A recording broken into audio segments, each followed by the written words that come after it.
اسلام کا سب سے پہلا سیکرٹ ایجنٹ، جن کی سیکرٹ انفارمیشن سے مدینہ کی ریاست اپنی فیصلے لیا کرتی تھی، حضرت محمد صلی اللہ علیہ وآلہ وسلم کے دادا عبد المطلب کے 10 بیٹے تھے۔ ان میں سے 4 کو ابھی تک یاد کیا جاتا ہے: ابو لہب، ابو طالب، حمزہ اور عباس۔ جیسے ہی رسول اللہ صلی اللہ علیہ وآلہ وسلم نے مکہ میں نبوت کا اعلان کیا تو مکہ کے اکثریت بڑے سردار ان کے خلاف ہو گئے، لیکن ان میں سے ان کا ایک چچا جن کا نام تھا ابو طالب، وہ ان کے ساتھ کھڑے رہے اور وہ بہت ہی رحم دل انسان تھے۔ لیکن دوسری طرف نبی کریم صلی اللہ علیہ وسلم کا دوسرا چچا ابو لہب نبی کریم صلی اللہ علیہ وسلم کا سب سے بڑا دشمن بن گیا۔ جیسے ہی رسول اللہ صلی اللہ علیہ وآلہ وسلم کا سب سے اہم ساتھی ان کے چچا ابو طالب اس دنیا سے رخصت ہو گئے تو رسول اللہ صلی اللہ علیہ وآلہ وسلم کا مکہ میں رہنا، مسلمانوں کا مکہ میں رہنا امپاسبل ہو چکا تھا۔ اسی وجہ سے رسول اللہ صلی اللہ علیہ وآلہ وسلم صحابہ کے ساتھ کہیں اور جگہ ہجرت کرنے کے لیے پلاننگ کر رہے تھے، اور آخر کار پلاننگ کے بعد رسول اللہ صلی اللہ علیہ وآلہ وسلم خود طائف گئے، اور وہاں جو ہوا وہ ہم سب کو پتا ہے۔ طائف کے واقعے کے بعد جب نبی کریم صلی اللہ علیہ وآلہ وسلم واپس مکہ آئے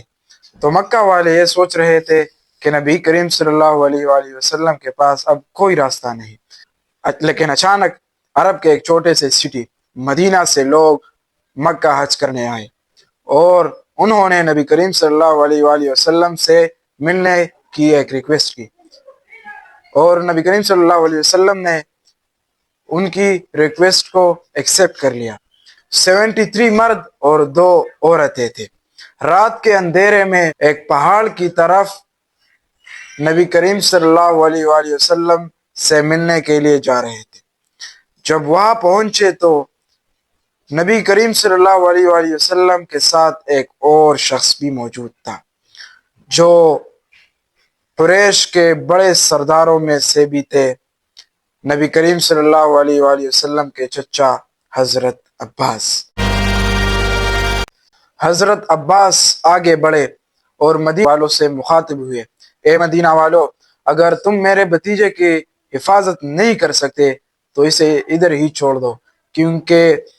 تم اگر اس کو مدینہ لے جاؤ گے تو پورا عرب تمہارے خلاف ہو جائے گا، اور ہم بنو ہاشم کے خاندان والے اس کی حفاظت کر سکتے ہیں۔ جس پر مدینہ والوں نے کہا کہ ہم ایک بہادر قوم ہے اور ہم اپنے آخری خون کے قطرے تک، اپنے آخری سانس تک رسول اللہ صلی اللہ علیہ وآلہ وسلم کی حفاظت کریں گے۔ اور اس کے بعد سارے مسلمانوں نے مدینہ کی طرف ہجرت کی، لیکن حضرت عباس مکہ میں ہی رہے، رسول اللہ صلی اللہ علیہ وآلہ وسلم کے ساتھ مدینہ ہجرت نہیں کی۔ اور آخر کار کچھ سالوں بعد مسلمانوں کا یعنی اسلام کا پہلا جنگ غزوہ بدر آ گیا، اور غزوہ بدر میں سارے مسلمان اپنے ہی خاندان کے خلاف جنگ لڑنے کے لیے تیار تھے۔ جنگ سے پہلے رسول اللہ صلی اللہ علیہ وآلہ وسلم نے ایک میٹنگ رکھی، اور اس میٹنگ میں صحابہ سے کہنے لگے کہ میرے خاندان بنو ہاشم سے تعلق رکھنے والے ایک شخص کو بھی آپ ماریں گے نہیں۔ اس میٹنگ کے بعد ایک صحابی نے باہر جا کر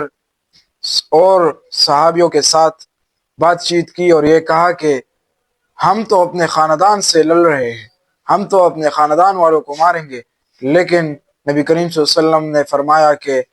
بنو ہاشم کے خاندان میں سے ایک شخص کو بھی آپ ماریں گے نہیں۔ یہ کیسی بات ہوئی؟ جب حضرت عمر کو اس صحابی کی باتوں کا پتہ چلا تو حضرت عمر نے نبی کریم صلی اللہ علیہ وآلہ وسلم سے فرمایا آپ مجھے اجازت دے تاکہ میں اس کا سر قلم کر دوں، لیکن نبی کریم صلی اللہ علیہ وآلہ وسلم نے حضرت عمر کو روک دیا۔ اس کے کچھ دنوں بعد جب جنگ شروع ہوئی، مسلمانوں نے جنگ جیت لی، اور اس کے بعد جب قیدیوں کو پکڑ لیا گیا تو ان میں سے ایک شخص بنو ہاشم سے تعلق رکھنے والا تھا۔ وہ شخص حضرت محمد صلی اللہ علیہ وآلہ وسلم کے چچا حضرت عباس تھے۔ رسول اللہ صلی اللہ علیہ وسلم نے یہ فیصلہ کر لیا کہ سارے قیدیوں سے فدیہ لے کر ان کو رہا کر لے، اور رسول اللہ صلی اللہ علیہ وآلہ وسلم جب حضرت عباس رضی اللہ تعالیٰ عنہ کے پاس پہنچے، ان سے فرمایا ٹیکس دے، تو حضرت عباس نے فرمایا کہ میں کیوں ٹیکس دوں، میں تو پہلے ہی سے مسلمان ہوں۔ اصل میں اس سے 2 سال پہلے جب